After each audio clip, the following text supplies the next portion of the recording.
अगर आप बॉलीवुड फ़िल्मों के मदाहों में से एक हैं और ख़ुसूसन 1990 की दहाई की फ़िल्में आपको बेहद पसंद हैं, तो फिर आपने शाहरुख़ खान की किसी फ़िल्म में गुलकार अभिजीत भट्टाचार्य की आवाज़ भी सुनी होगी।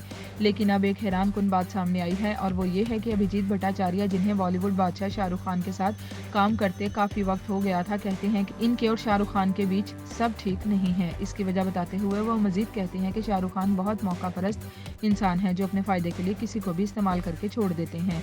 हालिया इंटरव्यू के दौरान अभिजीत भट्टाचार्य ने बताया कि जब शाहरुख खान का बॉलीवुड में करियर शुरू हुआ था, वो तब से इन्हें जानते हैं। दोनों ने बहुत सी फिल्मों में एक साथ काम किया है, जैसे कि बादशाह, फिर भी दिल है हिंदुस्तानी और मैं हूं ना। लेकिन हर इंडस्ट्री की तरह बॉलीवुड में भी एक दूसरे से सख्त मुकाबला रहता है और अभिजीत भट्टाचार्य को लगता है कि शाहरुख खान ने आगे बढ़ने के लिए और अपना नाम कमाने के लिए इनको और इन जैसे बहुत से लोगों को इस्तेमाल किया है।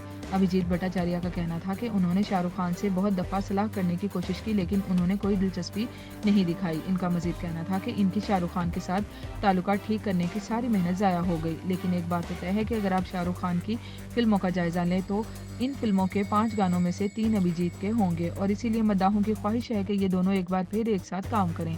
लेकिन क्या ऐसा हो सकता है और क्या दोनों में मामला ठीक हो जाएंगे, ये तो वक्त ही बताएगा।